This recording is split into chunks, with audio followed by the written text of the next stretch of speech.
Hey, friendo, Steve here. And Larson. And welcome back to Going In Raw, the only pro wrestling podcast you need to be listening to right here at youtube.com/Steve and Larson. Available wherever podcasts can be found. And, of course, taped live at the Twitch at twitch.tv/Steve and Larson. On today's episode, oh boy, tons more on the CM Punk situation with AEW, including an injury that kind of complicates matters. But we're going to get to that in a little bit. We got a SmackDown preview. We're going to be talking about Impact Wrestling on the victory road to Bound for Glory. We're going to talk about Roman Reigns and the WWE title plans. What Johnny Gargano was thinking when he was making his decision to come to the WWE. But first, CM Punk, the drama surrounding CM Punk. Ongoing, Larson. What's the latest here? So, you know, when CM Punk showed up at his media scrum post All Out, it seemed like he went in with the intent of going off on Colt Cabana, on the Young Bucks, on Hangman Page. And on yesterday's Wrestling Observer Radio, Brian Alvarez mentioned, quote, if you talk to people there, they believe that this, his tirade, was planned and he was fully intending on doing exactly what he did on that day. Meltzer agreed, stating that it was clear that, you know, him walking into the scrum and like cutting this huge promo was planned. Meltzer added in this week's newsletter, quote, one person noted that Punk 2 weeks ago when he returned said the press conference after the pay-per-view would be interesting. Wade Keller noted on a recent PW Torch VIP audio that Tony Khan may have known that Punk was going to do something at the media scrum, saying in these transcriptions from Cage Side Seats, I was told, quote, I was told that Tony knew something was coming from Punk, and he had some idea, he had something he wanted to bring up, so watching Punk, he had the agenda. So Meltzer added on yesterday's Wrestling Observer Radio. I'm sorry, I don't mean to cut you off. Let's sort of pause there because there's additional different stuff, but the idea that he went into that, like clearly he goes in there and the first thing that was just suspect was the fact that he wasn't asked a question. He brought up to Nick Hausman something about Colt Cabana and decided to go off. What is interesting is if Tony Khan had any inkling that he was going to bring up these issues, I don't know, like wouldn't you sort of run it by, say, hey, so what exactly, we'd be like, my first question is, what exactly are you going to bring up? Hey, can we have a talk real quick? Yeah, let's go over this. You know, like I imagine you would a promo, ideally at least. Right. You know, like what are you going to talk about? Yeah. Right. Yeah. You want to bring up that you had nothing to do with Colt, moving from AEW Ring of Honor. All right. You want to bring that up? You want to say you had nothing to do with it? Fine. Yeah. Okay. You want to say what about Hangman Page? Why are we bringing up Hangman Page now? Why are you bringing up the EVPs? That was 2 weeks ago. Yeah. Why are you bringing? So up yeah, I mean. You would think if Tony had some inkling or some knowledge that Punk wanted to bring something up, maybe go over it with him. Maybe they did, and Punk was like, "Oh, I just want to talk about the Colt stuff." Maybe it's just that. Yeah. No, and Muted Mayday here. It's entirely possible Punk was like, "Oh, it'll be fine." You know? Yeah, I know. Hey, man, trust me. I know what I'm doing. Yeah, exactly. There won't be any pipe bomb at this media scrum. Right, exactly. So, also in yesterday's Wrestling Observer Radio, Meltzer brought up that there was already a lot of divisiveness when it came to Punk, and then he was, quote, rubbing people the wrong way.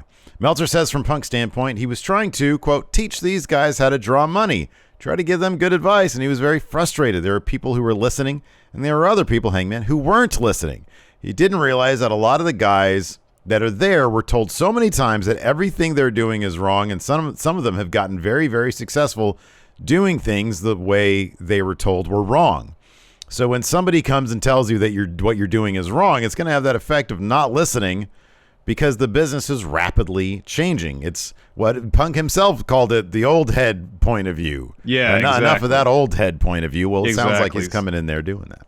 Yeah. So Meltzer talks about, I think he said he having a conversation with Jericho about something similar where you watch these wrestlers who are coming up, you know, over the last few years and getting popular, doing things that in the past would have been the wrong way to do things. Yeah. And yet they're taking what historically have been considered wrong in the wrestling world and making them work. Mm-hmm. And Jericho said at the time, essentially, you got to keep up with the times. You got to evolve with the sport of professional wrestling. Yeah. And Meltzer brings up Bill Watts, who had 2 tenures in charge of WCW, and Meltzer says Bill Watts is like one of the smartest pro wrestling minds he had ever met. And like his first run was fine. He left, came back later, and he was completely out of touch with the industry because in a matter of a few years, the industry had changed so much, and he hadn't. Yeah. I mean, just last night on Smash Zone, we were listening to that audio clip of Cody and Jericho talking crap about CM Punk, referring to himself as locker room leader. And that seems to be a consistent thing. Yeah. Even if you go back to Ring of Honor, where CM Punk kind of wanted to be seen as locker room leader rather than just letting it happen. Yeah, right. And if I understand the point if he says, hey, I'm here. If anybody wants to talk, anybody wants to go over tape, anybody wants some advice, my door is always open. Yeah, we've heard numerous times about certain people that wrestlers will go up to. Hey, I have a question about this, that, the other, and I'm sure in many ways, CM Punk is probably a really good guy to go up to and say, hey, I have a question for you. It's an entirely different thing to be doling it out unsolicited and then being upset when somebody like Hangman Page, because dude, it seems clear if you listen to like when he talks about Punk, Hangman going into business for himself, there's a bit of bullshit there because you and I have talked about this. It was like, okay, this is a story that you have already picked up before. It's a natural evolution of what they were talking about with Eddie Kingston, what they had talked about before that, where Punk in the locker room isn't exactly the most loved guy. Yeah, and so I suspected, just using common sense, that can't be it. And then, of course, when he brings up later on, this guy says he's not going to take advice from Terry Funk. Well, if you actually watch the tape of Hangman Adam Page where he talks about not taking advice, it ain't that at all. He's just says, I'm not a very good listener. I prefer trial and error. Even if somebody told me to do something, I probably wouldn't be able to listen. It's very self-deprecating is the way he's approaching it. And the person who asked the question includes CM Punk's name in the question. Yeah. And I wonder what his answer would have been if CM Punk's name wasn't included in the question, because he kind of laughs before giving his answer and says, I'm not very good at taking advice. Yeah. But he says it with a laugh, like he's being totally self-deprecating. Like he's saying it as a slam against himself. Like, I'm kind of bullet. It's a guy who's very self-aware. And so it seemed like it might have been that. And maybe, for all we know, during their actual feud, maybe the reason why it was wonky is because Punk wanted to do it a certain way. Hangman was a champion who's come a long way in a very short amount of time, doing things the way he knows how to do it, or doing things the way that Kenny and him has discussed, the Young Bucks, et cetera, et cetera. Phil comes in and he's like, hey, we should do this. And Hangman's like, well, that's not really going along with my story. This is pure speculation on my part, by the way. But obviously, the miscommunication between the two and Punk's perception that people aren't listening to him clearly rubbed him an awful way. And that seemed to be the crux of him and the Hangman stuff. Yeah, and seemingly, if you separate the cult stuff, the rumors going on that Punk was responsible for him being moved to Ring of Honor. If we take that aside, it just sounds like just this alone, him maybe doling out unsolicited advice to people who hear said advice and be like, why would I do that? Yeah. I would see why that alone would be enough to ruffle some feathers. Dude, this is sort of besides the point, but it's kind of not. One thing I've learned, because I got 3 older stepkids. There's one is now like 23, one is 19, one's 18. And one thing I've learned is you can dole out advice all you want, but at the end of the day, they're going, and the thing is, I still remember this from listening to advice from my dad, which was sound advice, and I wouldn't take it. People got to learn their own lessons the hard way. You can't get upset about that stuff. It's like, okay, they're either going to take your advice or they're not, and they're going to succeed or not based off of how they, end up doing stuff. Exactly. Can't get mad about that stuff. Brew Crew Bomber here in chat says Regal said on his podcast that he will hang out around the ring day of Dynamite and make himself available to those who want help. Regal says he never wants to be seen as a know-it-all and understands that sometimes the best help you can offer is to be available for the times when wrestlers need help but wants them to have the freedom to figure out their style and character on their own because that's how you grow. Now, the flip side, just to play devil's advocate here a little bit, Yeah. just maybe, Punk being given probably a huge bag from Tony Khan, a big amount of money, maybe part of that was, hey, I can also come in here and help develop the roster and be in that role. And maybe, and again, I'm doing this from his standpoint, from a devil's advocate side, maybe he felt, I don't know about pressure, but maybe he felt he wouldn't be holding up his end of the bargain if he wasn't going around and doing this. And maybe there's frustration in, hey, this is part of my role is to dole out advice and to teach you guys. And if you guys aren't going to pay attention, I'm not getting through to you. Maybe that's a source of frustration. I could see it possibly from that side. Because during the scrum, he did say, I've got a company to run here. He said, yeah, that's what made me bring that point up. Yeah. Yeah. So it's entirely possible. I thought about that too. The pressure of being the plus delta, in terms of the financial aspect of the company, whether it was pressure he solely put on himself or maybe something like, during discussions with Tony Khan was brought up. Hey, you can help out in the locker room.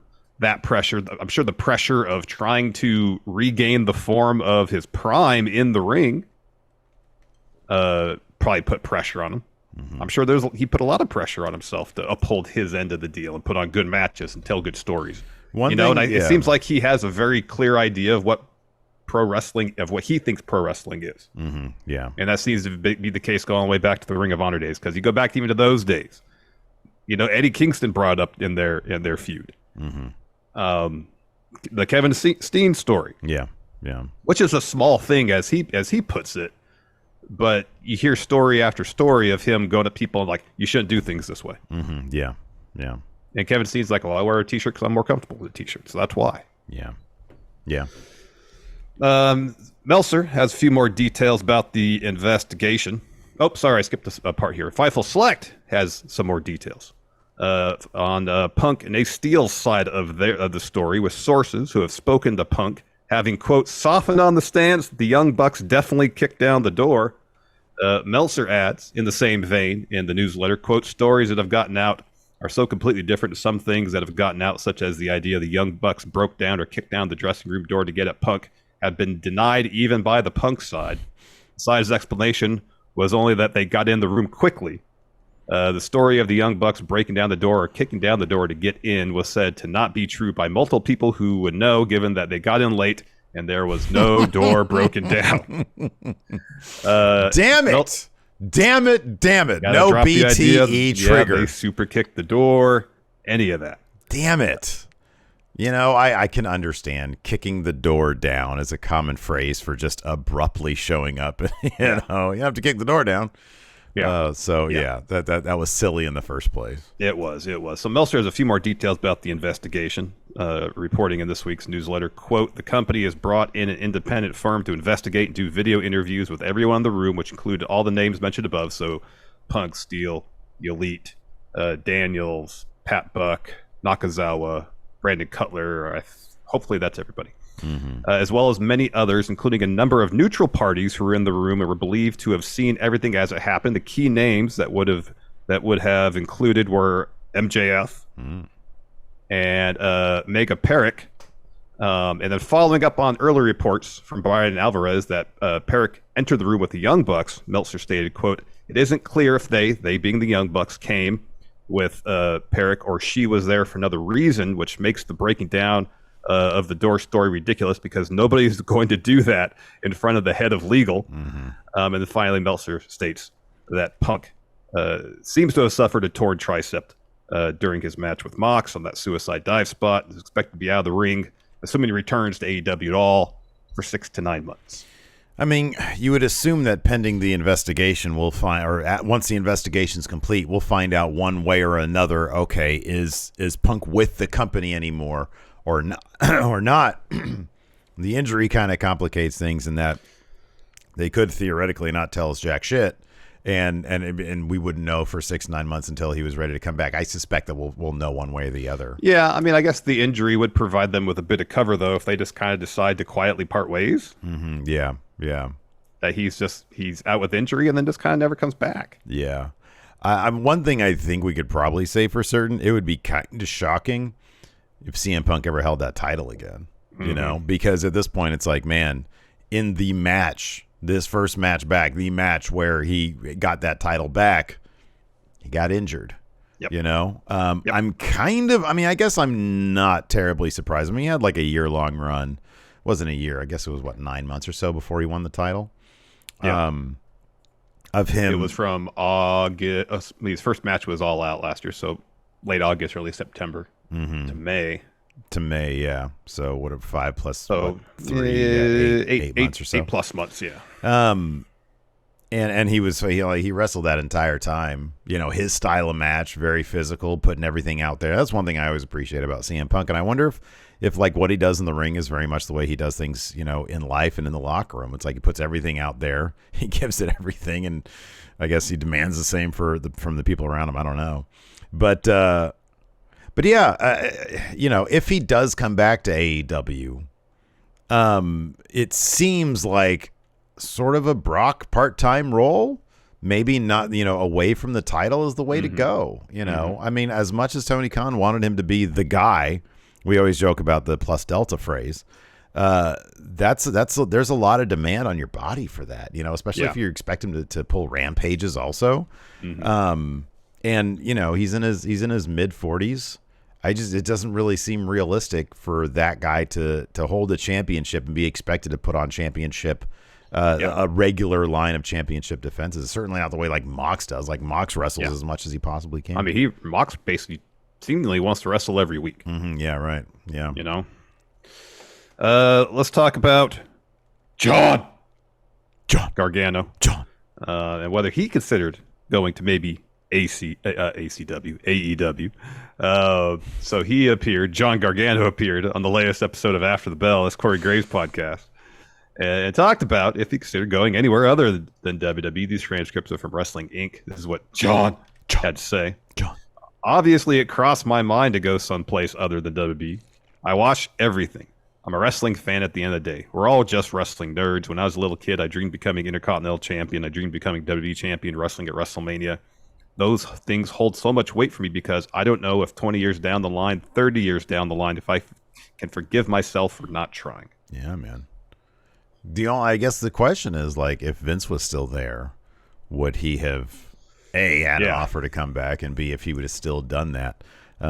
So yeah, kind of interesting there. All right, let's take a quick break here to get a word from our sponsor, BetterHelp.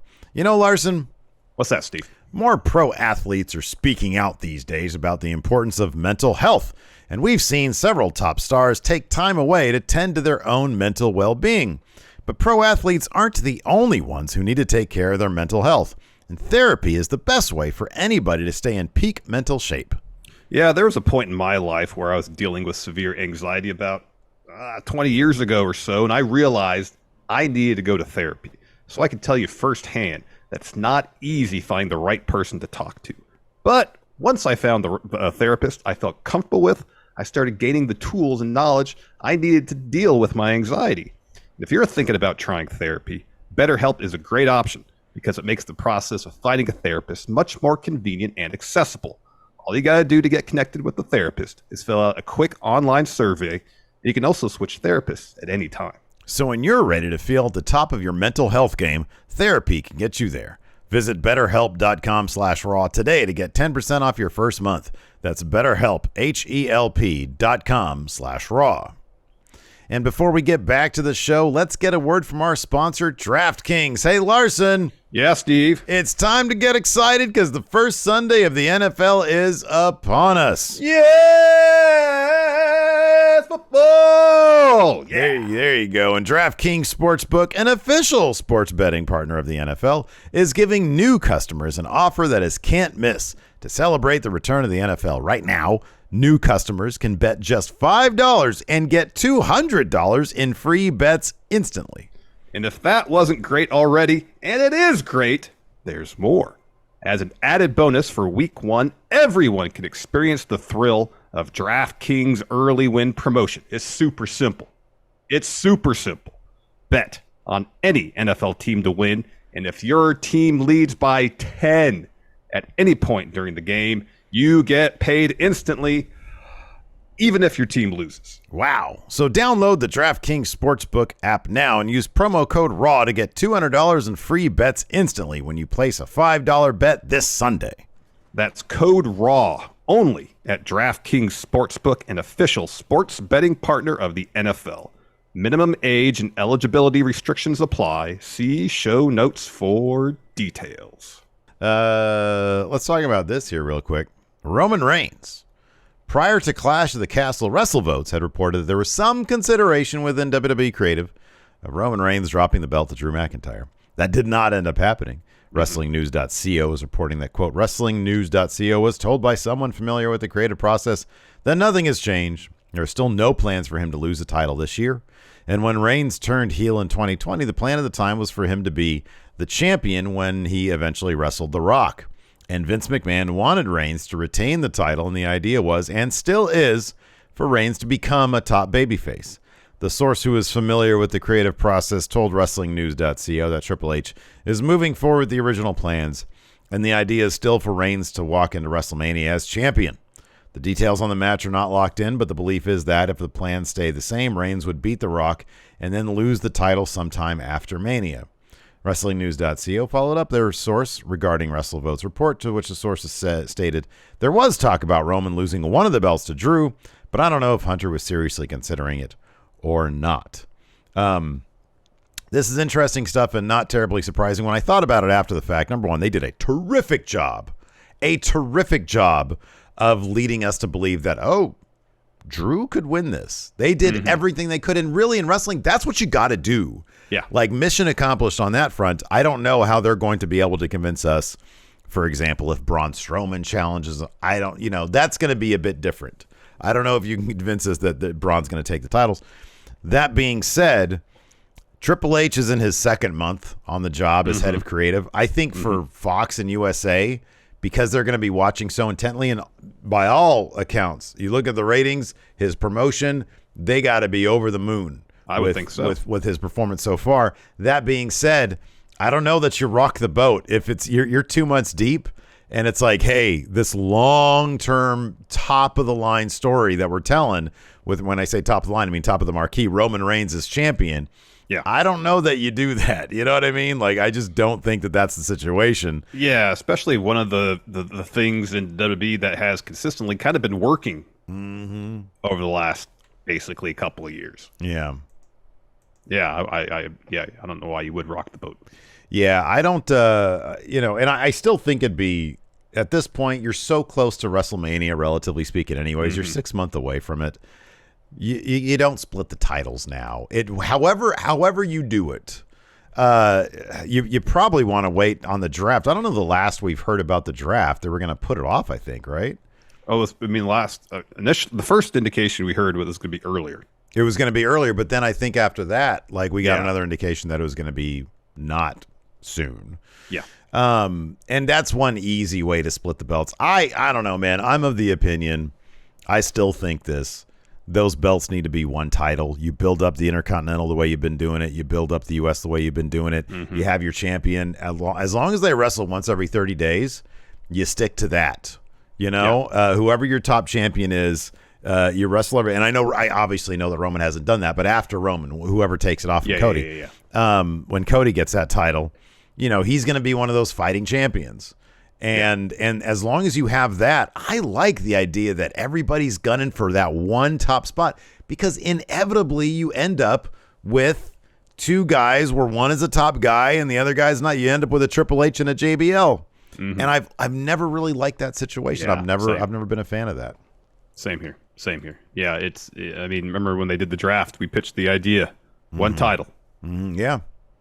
The Universal title. The Universal title, exactly. Yeah, you can continue to refer to it as the WWE Universal title. I think that's great. It incorporates both the lineages of the Universal and, of course, the WWE title.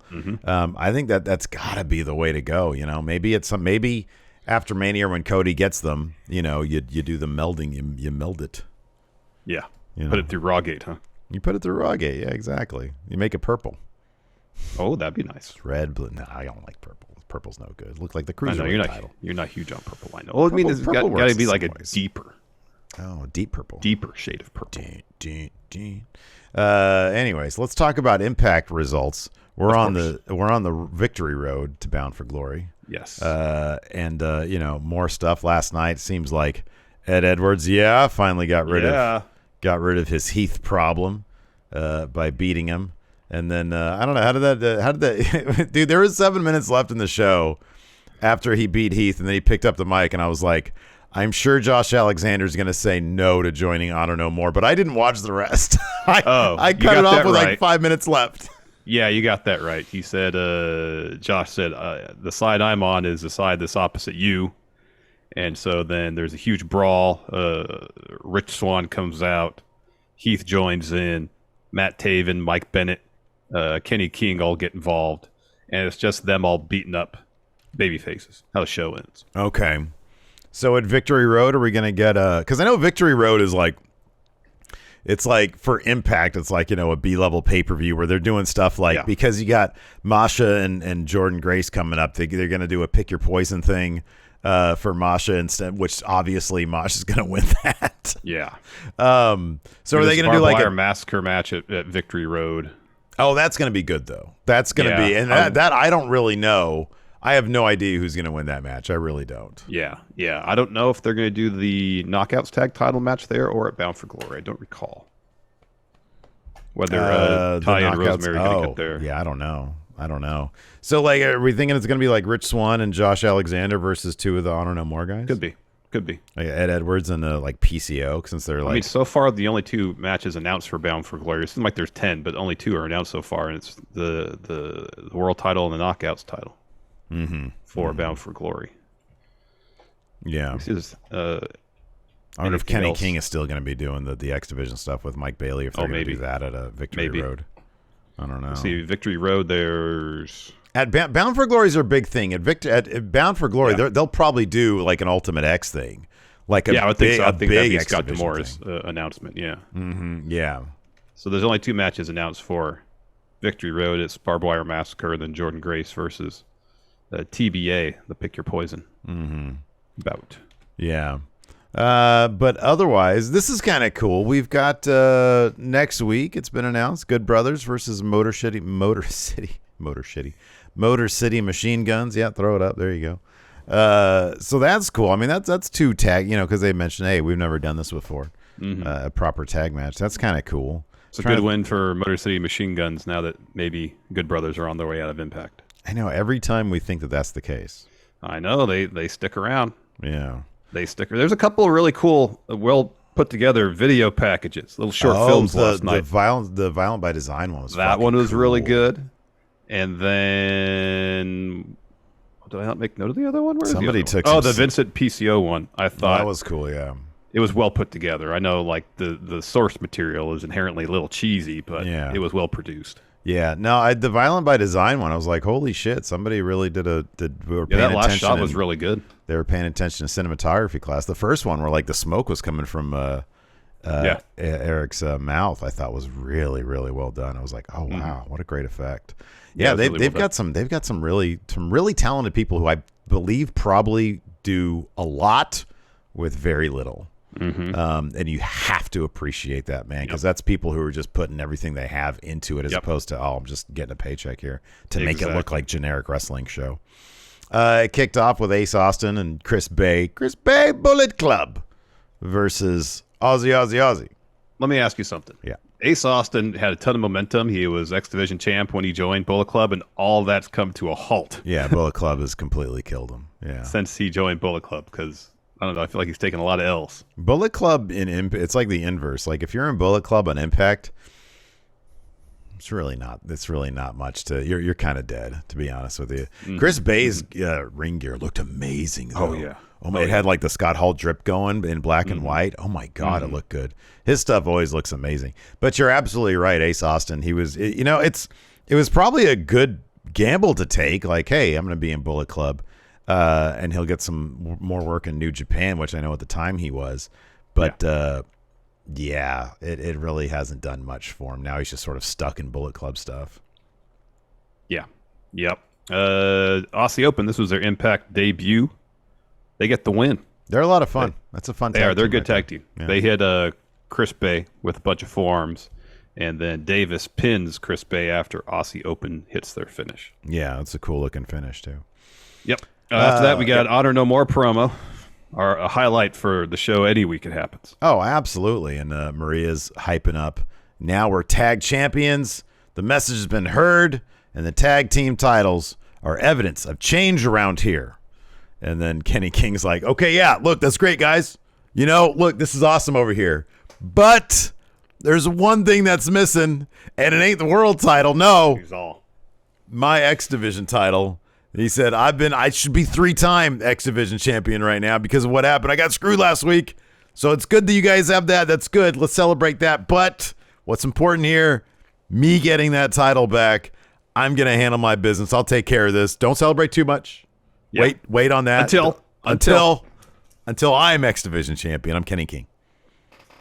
Yes. And then of course, Ed Edwards is like, yeah, there can't be any doubt here. He's like, the only doubt we have in Honor No More, the only person that we doubt is PCO. And right now, Vincent, he's taking care of that. He's cleansing him right now.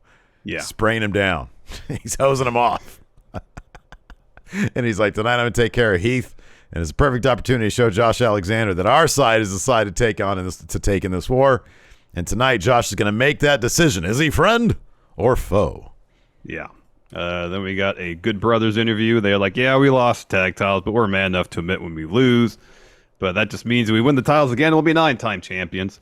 We're not done with Honor No More. So Motor City Machine Guns step in. They're like, hey, we've never wrestled. Yeah. How is that possible? Yeah, we want to wrestle. And Gallows says there's only room for one machine gun in Impact, and it's Carl Anderson. Carl says, you know, though, Motor City Machine Guns, they're right. We've never wrestled. That's a Bound for Glory main event, and the Gallows goes, that's right, but we're going to do it next week. He says, we're feeling generous. Next week, we're just going to do it on normal TV. Yeah. After that, Mickie James begins at the bottom on her road to retired or no, and she beats Rachel Rose for the win. Local competitor there in they were in Dallas, right? Dallas, yeah, yes. they were in Dallas. Then we're backstage, and Mia Yim is talking to Scott D'Amore. Kenny King steps in and says to Mia Yim, I need to have a conversation. He tells her to leave. Yeah, get out of here. Yeah, and he says, I'm missing my third X Division title. Here's the thing, Scott D'Amore, those guys back, they got their tag titles, but I got screwed out of mine, so let's fix that. And says your refs reversed their decision, and gave the title back to Mike Bailey. And Scott D'Amore says, I know you have a beef. It's not logical, but you have a beef. And Kenny says, I want another title shot. Scott D'Amore says, well, that train's already left the station. Mike Bailey has a title match with Mascara Dorado next week. But I got an announcement that might interest you. But I can tell you want to be in action tonight. So you get Yuya Yamura. Yeah. Tonight. I know. Last night when I saw Yuya Yamura there, I was like, okay, I got to practice saying his name. I was doing that earlier too. Obviously, it didn't. No, that's good. You did great. And yeah, he said that match is happening right now. Yeah. But before that match, we had a Steve Macklin interview where, of course, he's always asked about the relationship, the budding romance between him and Moose. And he's like, look, man, we're going into a barbed wire massacre match. Only a fool would go into that match without a strategy, but there's no deal with Moose. And then it's brought up that he's got to deal with Moose because they got a tag team match, like I think next week or something like that. Yeah. Yeah. And he just kind of like, ugh. He's like, oh, damn it. Strategy out the window. Then we get Kenny King versus Yuya next. So Kenny sends Yuya into the ring steps, and then Mia Yim comes down to ringside and gets in Kenny King's face. Kenny puts Yuya back in the ring, rolls him up, puts his feet on the rope. Mia pushes his feet off. So then Kenny, sticks his upper body outside of the ring through the ropes and starts giving Mia crap and grabs her by the hair. Yeah, dude. She kicks him. And then Yuya follows with a crossbody off the top to get the win. Yeah, man, we might have Keith Lee might force this forbidden door back open. Oh man, yeah, I like how while Yuya's on excursion, Seemingly his gimmick is just his name with an exclamation point. Because on his trunks it says Yuya with an exclamation point. Well, on his Tron, it was like, it wasn't Comic Sans, but it was like some comic book font. Yeah, right. Yuya! Yeah. Anyways, after that we had a crazy, fucking crazed Sami Callihan promo. He's all up and close to the camera, and he's holding it here, and he's got the fucking red. It's all red and stuff. He's like, And it's all glitching out and stuff. Yeah. He needs to solve his tech issues, man. His shit's always glitching out. I'm one step ahead of Moose. I'm the puppet master of pro wrestling. The Death Machine's always pulling the strings. Barbed Wire Massacre isn't going to be 2-on-1. By the time the Victory Road comes around, I'm going to have Moose and Mackler just throws thumbs up, thumbs down. Good. Yeah. And then we get this great Violent by Design video, short film, basically. So Diener is all atmospheric. It's great. Oh, this is Diener awesome. calls out Eric Young. And Eric Young says to him, "Is this what you want?" Diener says yes. Because Diener first says, "Eric." No response. Well, Designer! Hold on a second. So let's set the scene. It's night. It is night. And there's like an old crickety building, or I'm sorry, house. Yes. And Diener is walking on this like country road to get Eric to this Young's house. smoking a cigar. Eric Young is smoking a stogie. And there's a car behind Diener. And so he's walking, like you said, very atmospheric and it's very moody. And then he gets to the house. Wasn't it a cover of Man of Constant Sorrow? It was, yeah. Dude, what is with Impact and their music? They always have the fucking best music. And like half their theme songs have lyrics and shit. Like this isn't just some dude with GarageBand. Like they bring in fucking lyricists and vocalists and stuff. I mean, to be fair, like you can do some well-produced stuff in GarageBand. Yeah, I know, but you got to go the extra mile to have somebody write lyrics and then and I know this is a cover. I'm talking about generally speaking. A lot of their theme songs have like lyrics to them. You got to bring somebody in as a vocalist and fucking write these lyrics. It's really impressive. So it was really good. It was really good. So Eric Young asked Diener, "Do you see what's the essence of the design?" And Diener says, "Violence." Eric Young goes, "Louder, violence."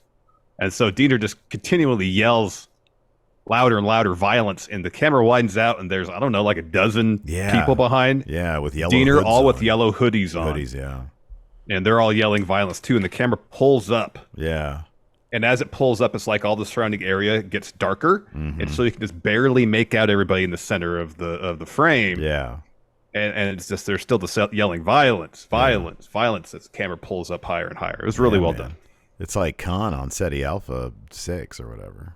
This is SETI Alpha 5. This is SETI. They're on SETI Alpha 5. SETI Alpha 6. Chekhov thought it was SETI Alpha 6. Yes. Anyways, after that, we had Chelsea Green versus Taya Valkyrie. So Jessica got involved here. She got on the... so the ref at one point got distracted by Rosemary and Deanna going at it. Was late to count a pin after Taya gets a roll up on Chelsea. Chelsea kicks out of that. Jessica gets on the apron and then argue with the ref. Chelsea pokes Taya in the eyes, pushes her into Jessica, and then hits an unprettier for the win. Yep. After that, we got a Jordan Grace interview. She says that Masha is good. She's really good, but she truly believes that one of the reasons Masha is undefeated is her ability to psych her opponents out. They get the death warrant, and the match is over before it even starts. Her intimidation tactics are as good as her wrestling. And she says it may have worked on her other opponents, but it's not going to work on me. And then she opens the door to her locker room, and inside it's all darkly lit, and it says Masha's going to kill you on one of the walls. Damn, dude. I just can't wait for the inevitable. Number one, fucking Impact has everybody in their knockouts division. It's like usually like I don't know, even in AEW, there's like maybe, I don't know, 3 or 4 of the women's the wrestlers in the women's division like have that sort of WWE production value to them in their design and everything. In Impact, goddamn, like you could see Killer Kelly, you could see Masha, you could see Jordan Grace, all in WWE just the way they are. Just the way they are. There's no dolling up that needs to happen. You know, sometimes man or woman doesn't matter. Coming from anywhere that isn't WWE, you get to WWE. Remember when Jericho went from WCW to WWF? Yeah. And all of a sudden he just came off like a superstar at that point. Yeah. They just know how to doll people up. Impact, they're ready to go. And it's fucking awesome. It's so great that they put that much detail into it. Yeah, this was cool stuff. Somebody here mentioned in chat, who is this? Jorge says the channel Impact is on. Has a lot of music documentaries and concerts. During Impact, they mentioned some sort of new show they have. Oh, there's a thing for Def Leppard in Vegas as well. Okay, so this was different. It was like funny, like silly mysteries in the music world. Why did Chris Christopherson steal an army plane? I don't fucking know, but now I want to know. It's a helicopter. Army helicopter. I want to know why he did that shit. Yeah. Was Chris Christopherson trying to put together his own version of the A-Team? I mean, was he trying to round up Willie and fucking Waylon? Maybe. And Johnny, maybe? Yeah, like get the Highwaymen together. Go solve some crimes? Wasn't that their band together? Highwaymen? Something like that. Yeah. Yeah. And then they had a song called Highwayman. Yeah. They were the Highwaymen. They were the Highwaymen. So they're like, which one of us is the Highwayman? Who's prime Highwayman? It's probably Johnny. That's like who's the locker room leader? You don't want to say you're Johnny. I'm Highwayman. So and then fucking Chris throws some trash on the ground. Maybe. As the Highwayman, I'm asking all the Highwaymen to pick up their garbage on the tour bus.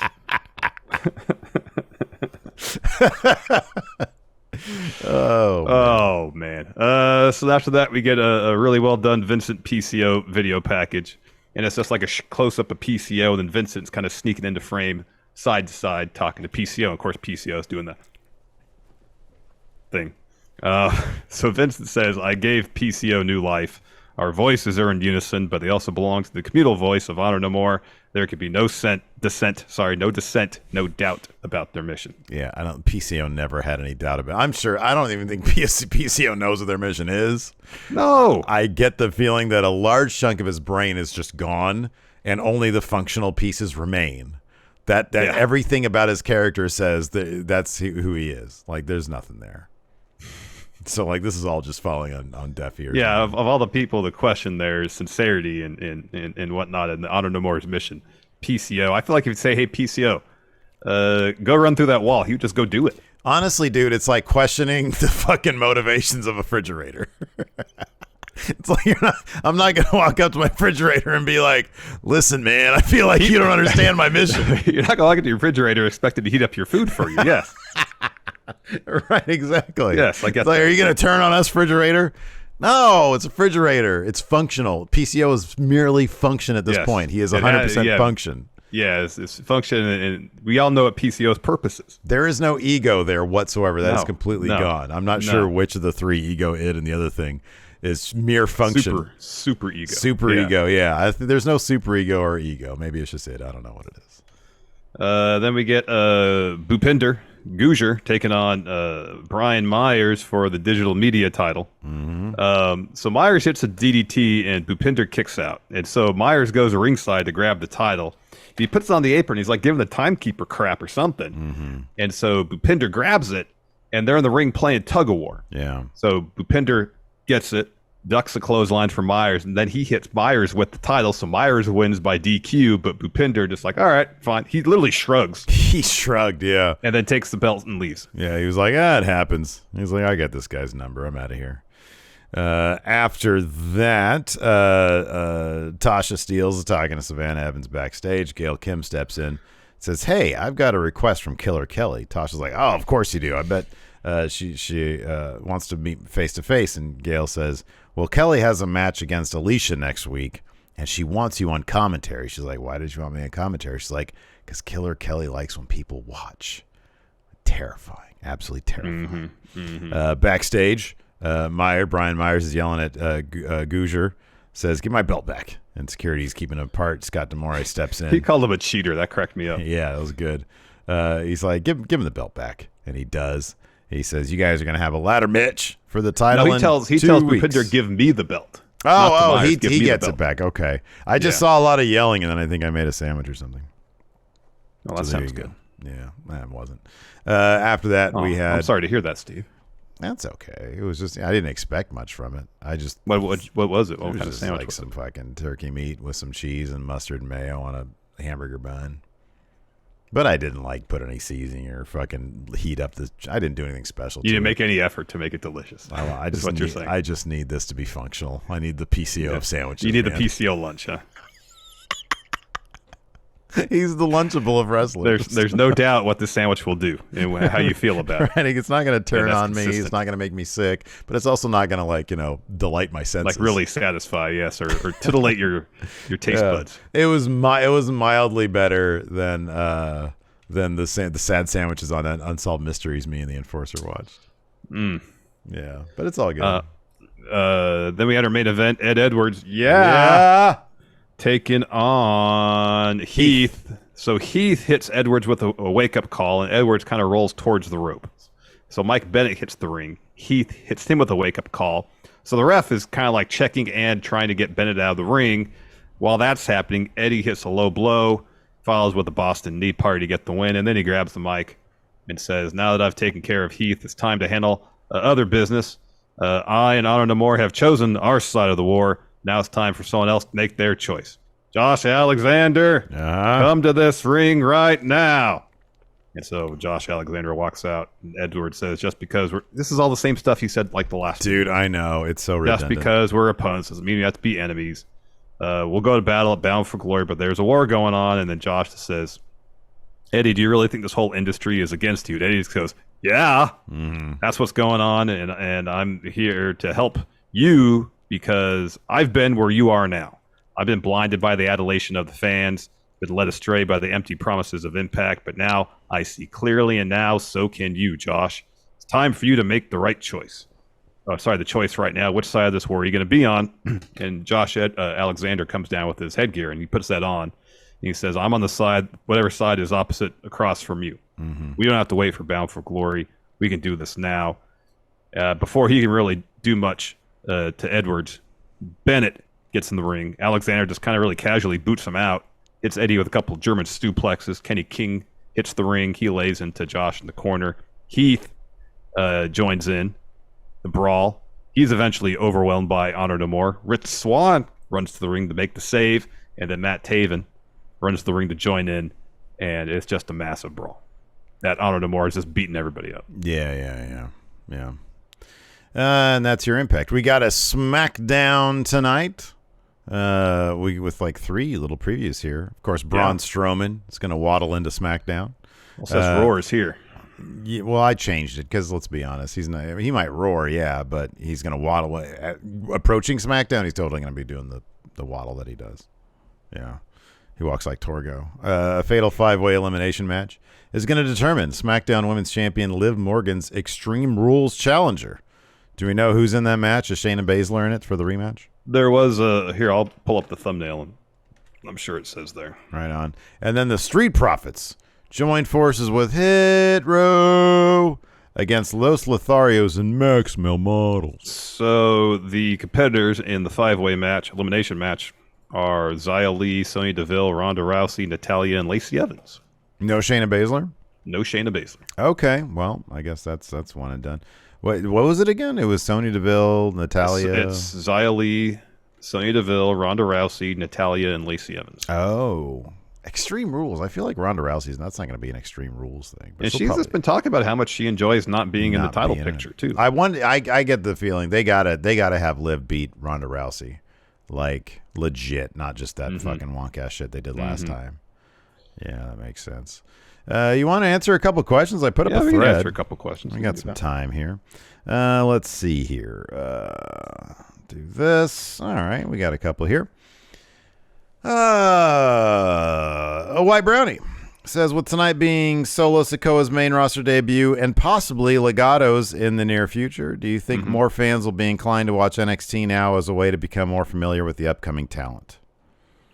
I mean, if they treat them right, that always should be a goal. Yeah, if there's continuity between NXT and main roster, and I mean, I guess that's the idea of having NXT talent make kind of impactful debuts, and then having main roster talent in NXT. Yeah, is to get eyeballs on NXT. Yeah, see if it happens. Here's the thing, though. I honestly think that's a possibility, but when they watch NXT, I mean, NXT's ratings are usually pretty like steady. Yeah, they're it's pretty like consistent. I don't know. I didn't see what it was this week, but I feel like go ahead. Sorry, I was to say it's usually mid 600s with like a 0.15. Yeah, right. That's usually what it is. NXT needs desperately to start building the buzz they used to have. And if they can do that, then people will start tuning in, I think, a bit more to NXT. But yeah, unless they do that, unless they build some real buzz, because it has nothing. There is no buzz whatsoever coming out of NXT. I'm sort of over it at this point. Like, it's fun to talk about sometimes because some shit's like unintentionally funny. But like, I don't know, unless it's like Carmelo Hayes and Trick Williams, and they got some good stuff going on the women's division, especially now that Mako's there. So they have some pieces, and then Tyler Bates there. I mean, Tyler Bate and Jordan Devlin's going to be a good match. Yeah. But like they desperately need to build some buzz, and it's just the way it's formatted now and the way they do it now. It's just it's not there. You know? Yeah. Die Hard Homer here asks, is Punk the living embodiment of die a hero or live long enough to become a villain? I wouldn't go that far. I don't know. He's obviously frustrated by stuff. And if this all comes down to his inability or unwillingness to adapt to the times of pro wrestling, then it's just one of those things that happens, you know. There's if he's just one of those guys who feels like pro wrestling is a certain thing and has to be conducted in a certain way and is unwilling to bend from that philosophy, it's just one of those things. I honestly don't know. I mean, obviously there's his personality and the personalities of others in the locker room just don't seem to be on the same page. They don't seem to gel. I don't think that's anybody being a villain. No, I just think it's somebody who has a lot of frustrations. People like to get pretty dramatic about stuff, but I don't think it's all that. Let's see here. Faker says, what do you think Dom Mysterio's ceiling is in WWE? I think it's way too early to tell. Like, I have no idea what they can unlock from this guy. He's really young, and I think like just even 10 more years of experience, and he'd only be whatever 32 or 35. He'd be in his early 30s, which is, you know, that's not even like pro wrestler's peak is what, mid 30s. I mean, first things first, he needs to establish his identity as a character, and hopefully this heel turn will lead to that because. You know, as we've seen, heels have more liberty to do things and generally seemingly have more fun. You know, because they're not bound by the typical tropes of baby faces. And so it's on him to explore that, come up with a character that will hopefully resonate with fans and establish a ring style that complements his character. So we'll see if that happens. Yeah, absolutely. Let's see here. 3 trailers down says, if the Elite leave All Elite Wrestling, they're going to change the name from All Elite Wrestling? No, that's the brand. It's what it's going to stay. That's the brand, but like it's you know, it's like their name is in the title. I know. White Brownie here says Drew versus Solo, no DQ is tonight's main event. That'll be awesome. Oh shit! Oh man, what a great spot for Solo Sikoa. That's awesome. I'm not gonna have a clean finish in that bout, but that's super cool. Dex here asks, we'll end on this one. What do you think Impact should do to get to the next level? So the problem is they're on a TV station that nobody watches. And the thing is that station owns Impact Wrestling, so I'm not sure how interested they would be in like moving them to another the parent channel. Company of Impact owns the station. Right. Yeah. I honestly don't know. Like AEW has all the resources to get like the big names that are out of WWE. Impact has a killer roster. They really do. I'll say this. Yeah. And you know, the whatever resources they have, that's the resources they have, unless someone else of great means buys Anthem. Yeah. That's probably not going to change. What they do have is a loaded roster and Gail Kim and Scott D'Amore. And if they can come up with a storyline that really captures the imagination of wrestling viewers and gets a lot of really good storyline or storylines that really captures the imaginations of wrestling fans. And via word of mouth, people start saying, you got to watch Impact. There's some really cool stuff going on there. At this juncture, considering the situation they're in, that's going to get them more eyeballs than anything else, I feel like. I'm kind of a pessimist in that I don't even know that the greatest storyline in wrestling would do that. Just because I'd be pessimistic about that as well. Yeah. Just because, and I think, don't get me wrong, they should always be aiming to tell great stories, and I think they do a phenomenal job with what they have. It's just, we talk about often, Rampage could have the best fucking matches in the world. They could have the best stuff. They had CM Punk, they had Moxley.